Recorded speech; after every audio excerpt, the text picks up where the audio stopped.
कोई भी अटेम्प्ट अगर मेरी ज़िंदगी पे होता है तो मेरे लोग इनसे ऐसा बदला लेंगे कि याद रखें, चूँकि रिटायर तो इनको भी होना है, उसके बाद ये भी नहीं बचेंगे, तो इनको सावधानी के साथ डील करना चाहिए मुझे।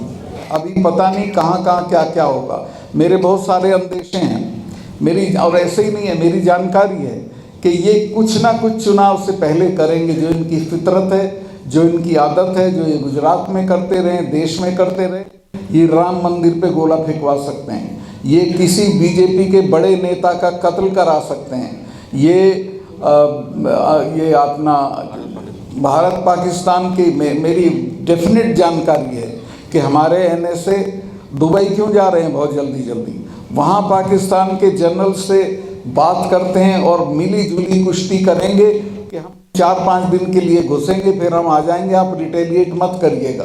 तो ये भी हो सकता है, पाकिस्तान वाला भी। पुलवामा के होने के बाद इनको जो करना चाहिए था, इन्होंने कोई काम उस तरफ नहीं किया। वो सिर्फ उन्होंने पाकिस्तान की तरफ मोड़ा और फिर कहा कि हम अंदर घुस के मारेंगे।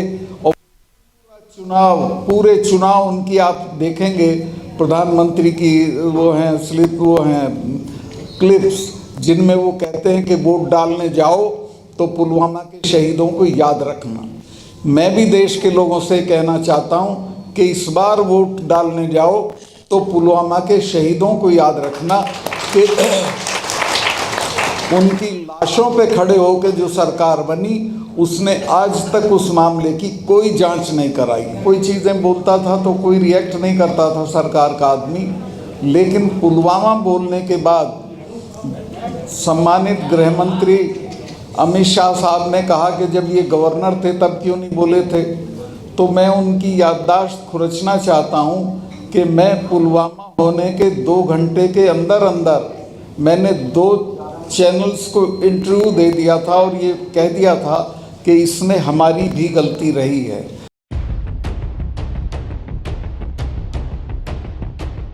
मैं आपका बहुत आभारी हूँ कि आपने इतनी सारी मीटिंग को झेला, लेकिन मैं इसको झेलना नहीं कहूँगा, इसमें मेरा भी ज्ञान बहुत बढ़ा और इसमें बहुत सारी महत्वपूर्ण बातें आई हैं जो देश के लिए बहुत ज़रूरी थी। पुलवामा का जहाँ तक ताल्लुक़ है, पुलवामा पे जब मैं मैं कोई चीज़ें बोलता था तो कोई रिएक्ट नहीं करता था सरकार का आदमी, लेकिन पुलवामा बोलने के बाद सम्मानित गृह मंत्री अमित शाह साहब ने कहा कि जब ये गवर्नर थे तब क्यों नहीं बोले थे।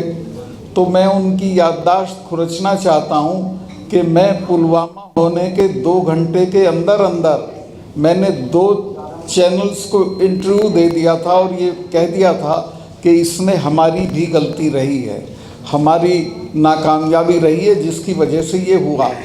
और जब प्रधानमंत्री जी का फ़ोन मुझे आया, चूँकि वो अनएक्सेसिबल थे, वो नेशनल कॉर्बेट पार्क में थे और उनके पास ये बहाना था कि वहाँ फ़ोन अलाउड नहीं है, तो उनका फ़ोन आया मुझे। ये घटना हुई है 3-3:30 बजे, 5 बजे उनका फ़ोन आया और उन्होंने पूछा क्या हुआ। तो मैंने बताया कि साहब इस तरह से हमारे इतने जवान, और ये हमारी गलती की वजह से हुआ, हमारी लापरवाही की वजह से हुआ।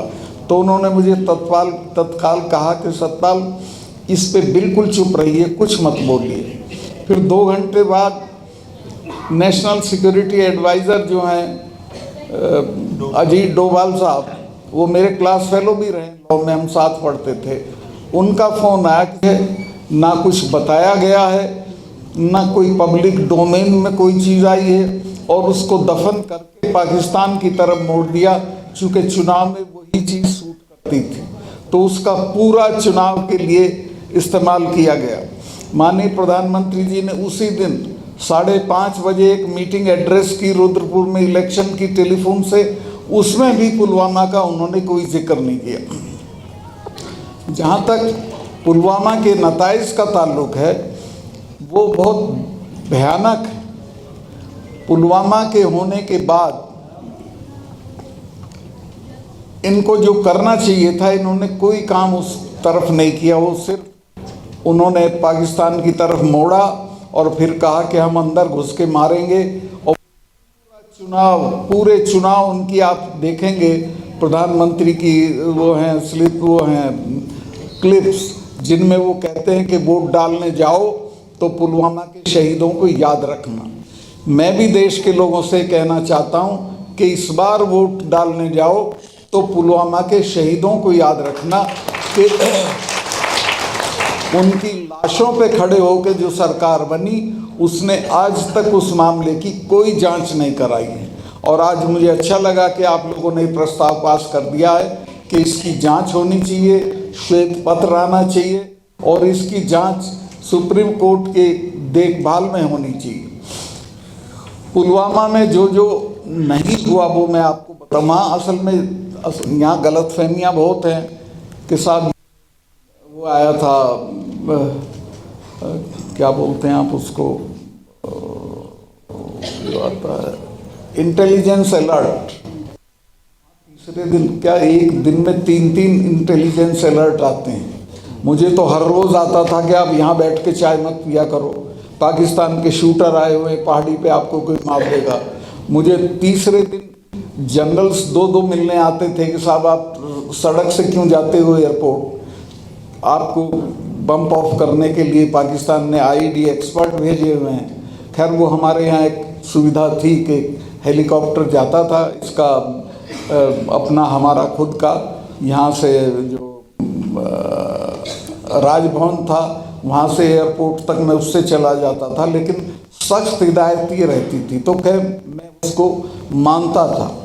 लेकिन इसकी जो जानकारी थी कि ये पुलवामा में ऐसा होगा वो मेरी जानकारी में नहीं था। अगर ये लोग जो सीआरपीएफ के लोग हैं मुझे लूप में लेते तो मैं इनको 2 दिन में हवाई जहाज़ का इंतज़ाम कर देता। इनकी एप्लीकेशन 4 महीने तक पड़ी रही होम मिनिस्ट्री में कि साहब हमको इतना बड़ा कॉन्वॉय है वो नहीं जा सकता, अदरवाइज़ उसके लिए 5 जहाज़ चाहिए। बहुत आसान चीज़ थी। मैं तो वहाँ कभी लड़के इम्तहान के दौरान फंस जाते थे जम्मू के श्रीनगर में या श्रीनगर के जम्मू में, तो उनका एयरलिफ्टिंग करा देता था। अगर वो मेरे से कहते मैं इमीडिएटली करा देता, लेकिन उन्होंने होम मिनिस्ट्री से कहा और होम मिनिस्ट्री ने उनको 5 जहाज़ नहीं दिए। ये जांच करने की चीज़ है और इसमें रेस्पॉन्सिबिलिटी फिक्स होनी चाहिए कि कौन जिम्मेवार है।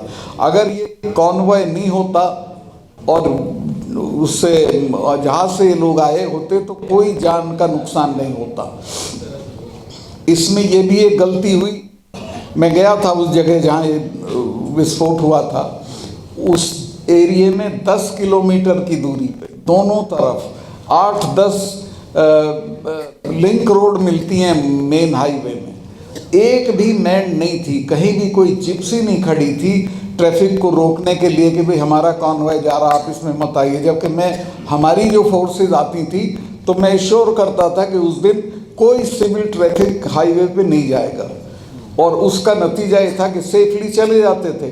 उस दिन कोई मैनिंग नहीं थी, कोई उसका क्या बोलेंगे सैनिटाइजेशन नहीं था सड़क का, और वो गाड़ी आई और बेफिक्री के साथ जाके उसने टक्कर मारी और शहादत हो गई हमारे जवानों की। और अब तक उसमें किसी भी आदमी को जिम्मेवार नहीं ठहराया गया, क्योंकि इतनी लैप्सेस हैं उसमें कि बहुत सारे लोगों के सर रोल होंगे, लेकिन अभी तक कुछ नहीं किया गया है। मैं उनको, माननीय गृह मंत्री जी को ये कहना चाहता हूँ कि उस वक्त के मेरे 2 बयान देख लें जो मैंने उसी वक्त पुलवामा होने के 2 घंटे के अंदर 2 इंटरव्यूज मैंने वहाँ एक चैनल को, इसमें हम जिम्मेवार हैं, हम उनको जहाज़ दे देते तो ये नहीं होता, लेकिन वो उसको एक्सेप्ट करेंगे तो दिक्कत होगी, कोई ना कोई जिम्मेवार ठहरा दिया जाएगा।